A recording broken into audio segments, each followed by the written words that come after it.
Welcome to the You've Heard It Said podcast. I'm Jason. And this is Allie. And this podcast didn't exactly go as planned. But, we were all going to be together in a studio, kind of like your quintessential picture of how you produce a podcast. But because of COVID-19, we are all actually just in our own spaces recording from wherever we are. So I am currently in my closet, surrounded by all of my clothes and random Christmas boxes. And I'm sitting like in this weird hallway in my house, and I literally have a blanket hanging from like where you would go into the attic. I'm just hoping nobody comes in.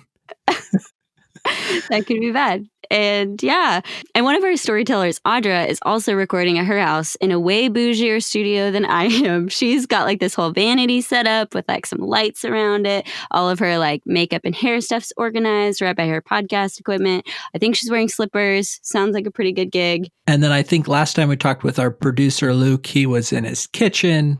And Laura, another storyteller, she looked like she was in some kind of basement. Or it's very dark. I'm not sure.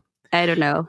But anyway, so our whole goal with this first episode was to tell you about this new podcast we're creating for you to listen to and learn something and then talk with other people about it, which is funny considering.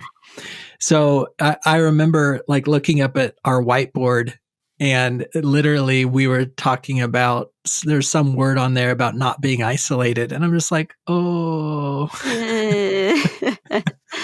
But really, we made this podcast thinking about people talking in groups. In our church, those groups are called life groups, which is basically just friends that get together on purpose to help each other, get better at life and relationships and closer to Jesus.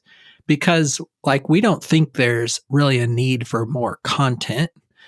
We think we all have like a need for more connection with people. Yeah. And what's interesting is that when you listen to a podcast like this one, it kind of tricks your brain into thinking that you're having a conversation with someone. Like you might think like, oh, wow, they sound relatable. I mean, I don't know. We hope you think that. And then you might think like, oh, yeah, we had a conversation, but we're not. Like we said, like I'm in my closet and Jason's at his house.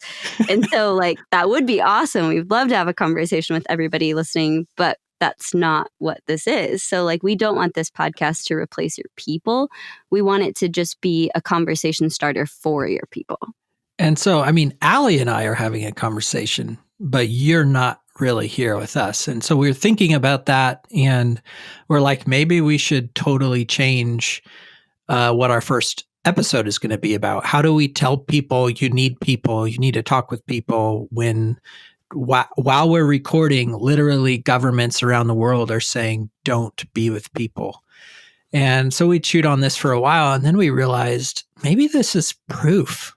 Maybe like we're not meant for isolation after all.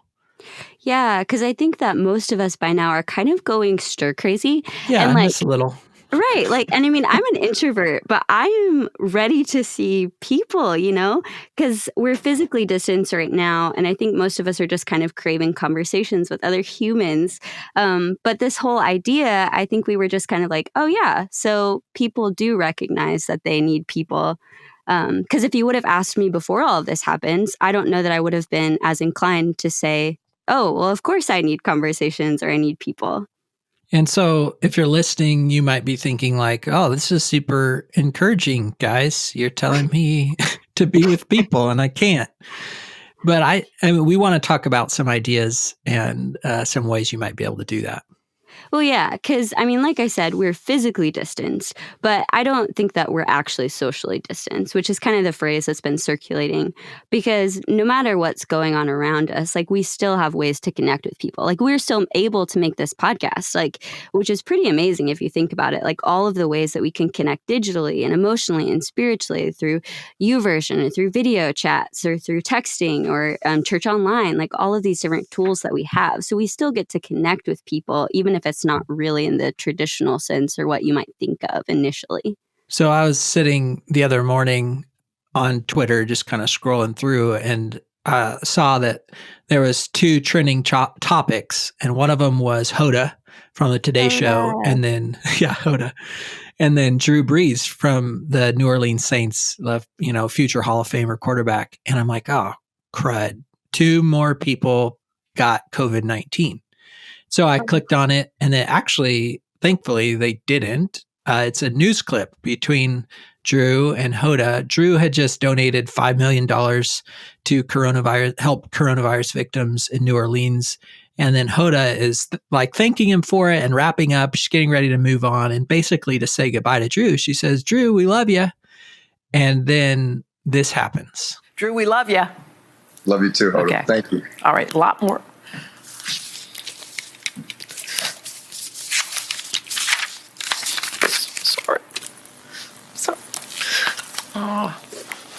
Hoda. I know, it's a lot. Sorry. Hoda, I'm so sorry, hon. Take a moment. Sorry. It's a lot. I know where your heart is, my dear. I do. How about I read the teas? You Yes, want me please. To? Okay.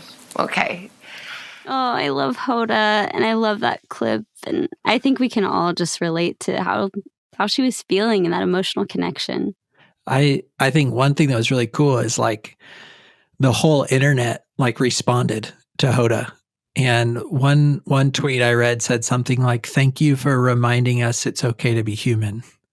And there's just this human need to be loved by another human, to connect, to feel known. And I think what's cool about this clip is you see it coming through in this moment where Drew Brees just, says, love you too, or love you. Yeah. It comes through wherever they're sitting, through a video conference, basically, that they're having. And so, yes, human connection is still possible, even when we have to limit our interactions. And I think that's kind of the point that we're getting at. Whether we're physically present or not, we need people because we just weren't designed to be alone. And so every episode of the podcast will have a conversation guide, and we want you to use it. We want you to talk to somebody, anybody, like a friend or a coworker or a neighbor, about what you've heard said, which is kind of also a shameless name plug. I mean, do you see what we did there? And even if you can't do it in person, you can do it online. So another thing you'll notice about this podcast as you listen is we're going to lead with stories, so we're going to tell stories that help you get to know yourself better, God better, the world better. And one of those stories that we like to tell was about a year ago. And Allie and I were actually working on a project, and we thought it would be good to talk with Bob Goff about it. He's the author of the book Love Does. And a lot of people think he has a lot of great things to say. So we wanted to hear what he had to say. And we don't know him or anything. And I didn't have his phone number. I've heard you can get it in the back of a book. But we reached out to a friend who knows him, and he was going to try to set up this conversation. And then all of a sudden, the conversation is happening. That is kind of an understatement. Basically, what happens is that I get home from work and I'm starting dinner, and then you call me, and basically you're like, so yeah, Bob will talk to us, but we have to do it right now. And I'm freaking out because I am not okay, let's call him right now kind of a person. I'm a very I want to have a plan. I want to know when things are happening. But I mean, it's Bob Goff. So I mean, I guess I shouldn't have expected anything else. So I'm freaked out because I love Bob Goff. So I'm oh my gosh, I'm going to talk to Bob Goff in 5 minutes, and I have not prepared for this. So I go into this spare room in my house, which doesn't have any furniture in it. I'm sitting on the floor waiting to hear from Bob Goff. And I think I went out to my car parked outside because I've got 5 little kids and it's dinner time. And Bob calls and we answer, and he's I think he's just got back from a trip to Africa, and he's driving in a car with some rock star. I remember looking the person up at the time. I can't remember who it was, but everyone would probably know his name if we could remember it. And so we're talking to Bob, and we ask him, some questions, and then he starts telling us this story. He said, there's only 2 things I hate. I'm okay, this guy just wrote a book about love everybody always. I'm like, what does he hate? He says the first one is bubblegum. I'm like, okay, yeah, I get it. Bob Goff. Each their own. And then the second one is when people sit around in their boxers watching YouTube videos thinking they're in community. And then he said this phrase that we couldn't stop thinking about. He says, I just think there's a lot of people consuming information in isolation and it won't lead to transformation. I was shook. Oh, yeah.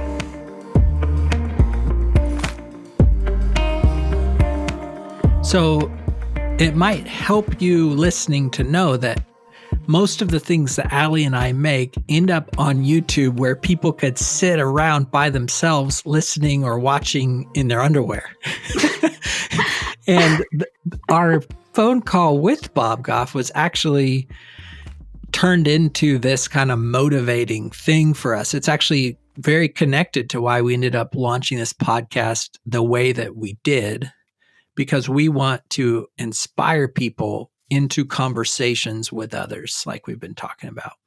Right. And for the record, that's not us, kind of like what we talked about. Like, you have to find your own people and your own circle.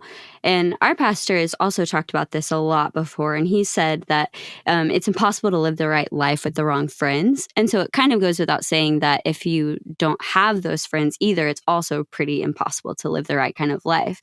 And so, like, good content is great. Like, we are not saying there's anything wrong with listening to podcasts or reading blog posts or reading books. Like, I love doing all of those things. And I think that they're super important and really helpful. But I think that unless we're taking that information and talking about it with other people, it's probably not leading to a lot of transformation or change in our lives. Yeah, like there's got to be this, like you need content, you need information, Right. You need the Bible, you need people, you need to listen, you need to go to church, you need to listen to the preacher you like. But there's got to be this balance between consuming that content and then connecting it to who you are, to who you're becoming. And you can't let your consumption outpace that connection. Absolutely. And I think that what you said is really important because you said take that content and turn it into conversation. So I don't think there's this like either or, like I can have content or I can have people. It's that balance like you kind of talked about earlier. Like, yes, let's consume content, but let's not consume it at the expense of our connections with others. But if we can use that content to actually create that connection, then we're just creating a better system for technology and honestly a better way for us to live our lives. And so this whole kind of topic about isolation and connection just got me really interested in the brain science behind all of this. So I kind of had this whole little segment of what's happening in your brain. So here we go. Here's what's happening in your brain. You know how we've been talking about the power of relationships? Science actually confirms this. The Department of Psychology at the University of Kentucky conducted a study about emotional and physical pain in the brain. They ran brain scans on two groups of people. Group 1 was people experiencing physical pain. Group 2 was people who are experiencing loneliness. They gave both groups Tylenol. When looking at both sets of brain scans, it showed reduced activity in the pain processing parts of their brains, meaning that these researchers discovered experiencing loneliness is like suffering physical pain. Yeah, I said experiencing loneliness is like suffering physical pain. Scientists have also discovered that loneliness triggers the fight or flight part of the brain, which means being lonely is kind of like always feeling like you're about to get bit by a dog, like literally all the time. So no wonder loneliness is just as dangerous for your health as smoking, because it compromises your immunity, increases the production of stress hormones, and increases risk of heart disease, diabetes, and memory disorders. Kind of depressing. But guess what? Science also tells us that experiencing loneliness, much like experiencing hunger, can be a good thing when it causes us to confront and correct that feeling. Brain scientists have said that there is a region in your brain called the dorsal raphe nucleus, and it gets activated in response to acute social isolation. The good news? This triggers your brain to kick into action and help you search for social interaction. So loneliness? Not the worst when it prompts you to find another human. Just like being hungry, simply a sign that it's time to eat. But don't confuse loneliness and hunger, because that just gets weird, like real fast. Basically, scientists are discovering that loneliness, not good. We know that one of the first things God said was not good was for people to be alone. So science is confirming what God already said.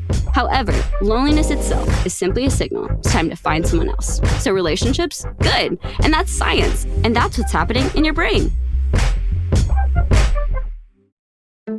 Hi, I'm Andy Burton. Hi, Andy. Thanks for being here today. So, Andy, the reason that we're talking to you today is because we heard that you are really smart when it comes to the Bible. Like, you're kind of like a kid theologian. So is it okay if I ask you some questions about something we're going to talk about on our podcast today? They shouldn't be too hard, so don't worry about it. I don't worry a lot. That's great. Okay, here's the first question.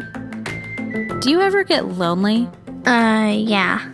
Sometimes I feel sad because my sisters leave me out sometimes, and yeah. Tell me about your siblings. I have 2 older sisters. So I'm the youngest, and Carly, since she's the oldest and I'm the youngest, we don't have a lot in common except we both really love chocolate. So let's say that you're lonely and you need a friend. What do you do? I have a lot of friends on my street, so I would just probably ask my parents to go see if I could go play with somebody, and then normally somebody can play, and so I just play with them, and then I feel better. What do you think makes someone a good friend? Well, my good friends are kind and funny, and I guess we just like to be together a lot. And why do you think it's important to have good friends? Well, it's just somebody, say you're about to fall off a cliff, they would just have you. They have you always if you're kind to them and you're kind to yeah. So your friends are kind of there to help take care of you? Yeah, basically. Andy, those are great answers. Thanks for coming and talking to us today. Thank you.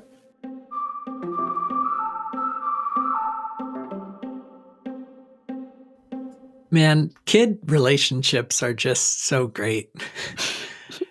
Allie, did you have best friend when you were little? Oh, of course. So many best friends when I was little. And it's somehow there's just this kind of perfect fit. I remember I was in 2nd grade and on the playground, and we're playing handball where you hit the ball with your hand, literally. Oh. And this kid's running to get the ball, slips on a rock, falls, breaks his front teeth. So I go over to him and I'm like, "Are you okay?" And, my little 2nd grade helper mind helps him get up and helps him get to the principal's office. And he busted his 2 front teeth out. And we became best friends for life. Still a good friend today. And I think, so sometimes those kid friendships, I think, have an impact on us, longer. And there's a story that I think helps me to understand this. I was at the river with our kids when Mercy was just a little bit younger than Andy, our kid theologian. And we're all just playing in the rocks and the mud. And I look down and Mercy has made this extravagant village out of rocks. Oh. And she's got buildings and all this stuff. And she's made a little miniature river that flows under this bridge.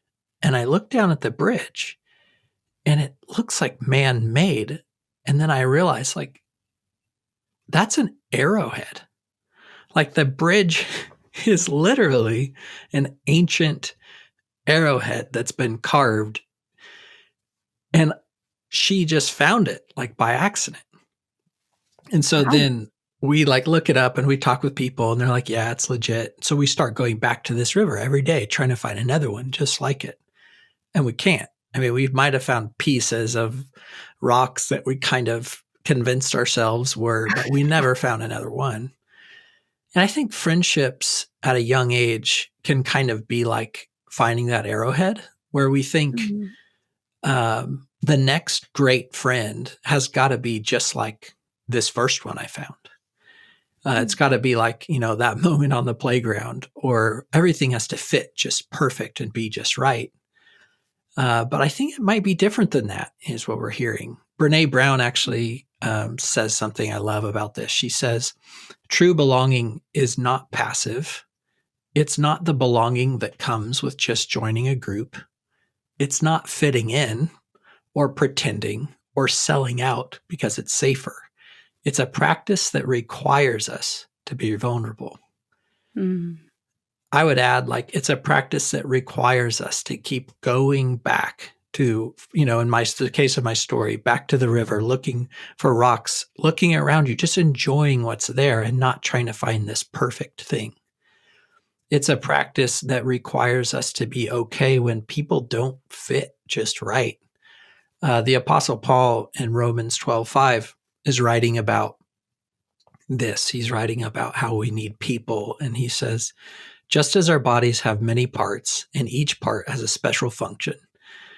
Can we just take a moment? I think it's funny that Paul's talking about body parts. But anyways, just as our bodies have many parts and each part has a special function, so it is with Christ's body. We are many parts of one body. He's talking about the church here. He's talking about Jesus followers. And then he says, and we all belong to each other. So if we kind of reverse that, okay, we all belong to each other. We're many parts. And just like it is with Christ's body, we're all these different parts that have a special function. What Paul is saying is that we fit together because we're different. You find friends that seem like they don't fit, but that's actually why they do fit. Oh, man. I've never really thought about it that way. That's really interesting because I think that what Andy did and kind of like what your story reminded me is that we, as we grow up, kind of make the concept of friendship a little bit more difficult than it maybe needs to be. But I feel like part of it is because there's all of this pressure, about you have to find friends. And, even now, we're encouraging people to find those friendships, but there may be people listening who are feeling like, yeah, that's great. And I understand the importance of that, but I don't feel like I have those people in my life. Right. And so what I'm hearing you say is that maybe sometimes we're getting so caught up in this idea of finding the right friend that we're missing out on just the people who are around us, that if we would just put ourselves out there, we might develop those friendships with them. And I mean, I remember feeling that way too, because making friends as an adult just feels more awkward. I guess when you're a kid, you're just around more people. Like Andy talked about, there was just people in her little street circle. And then when you grow up, it's like you don't have as many ready opportunities. And so I think we kind of turn to social media or technology to kind of fill that void that we're wanting. And so I just remember for 2 years, I had moved to a new city and felt like I don't have any friends and I don't really know how to make those friends. And I kept praying, God, will you You had One Tree Hill. Well, I mean, they were my virtual friends, but I needed real life friends, because you just 9 seasons and it was done. But So I remember just feeling like I don't know how to find these people. And I was praying and feeling like God is not answering my prayer. And people would always say, God will be faithful to send you people. And I believed that was true, but it didn't seem like it in my life until finally, this girl walked by at work one day and I was like, I'm just going to ask her to go to lunch. And so I did. And it turned out that now she's my life group leader. And so I think how many people I've just seen walk past that if I would just take the initiative to go say hey, let's have lunch and just kind of put myself out there a little bit, eventually I'll find those people that I kind of click with or the people that are different than me. And that's kind of how friendship forms. And it's not this magical thing that we sometimes make it out to be. I think you mentioned a life group. So for our church, that's just a group of people who get together on purpose and are trying to, follow Jesus together. And for me, when our life group started, I looked around and I was like, is this gonna work? Do I even really like getting together with these people? Sorry if you're listening. I hope they're not listening. I mean, they're okay. So the end of the story is they're great friends now. Oh, but okay, good. I don't think it always starts that way. And we kind of want it to. We want it to be friend at first sight, but I just don't think it's that way when you're an adult. So I love how yours just started with asking someone to lunch. I think it can be that simple. And so, Allie, I think the question that we're hoping people are asking is, do I have those people? Or who are those people? Am I just sitting here consuming information in isolation? Or do I have those people who I can process change in my life with? And so one thing about this new podcast, You've Heard It Said, is you're going to hear us say a lot of things, but we have a rule. We don't really want you to keep listening to us say things unless you're going to talk about them with another real life human. Now, we know that can be on the phone or digitally or however it needs to be right now, but we want you to talk with someone about it. Right. And we have another rule on the podcast, and that's that we want you to actually do something with what you hear. So kind of like, you've heard it said, now go do it. So your step before the next episode is to do what Jason said and just find another human or reach out to someone online or however that looks like for you right now and talk about what you've heard. Thanks so much for listening to the You've Heard It Said podcast. And I just hope you've enjoyed this conversation. And we just want to make it really simple for you to start conversations like this one with people in real life who you care about and love and respect. So we've taken a bunch of great questions and all the resources we mentioned in this episode, and we put them in what we're calling the conversation guide. You can find it in the description of wherever you're listening to this podcast. And one more thing, if you did enjoy this, please subscribe and leave a review and tell others about it. And have a great week.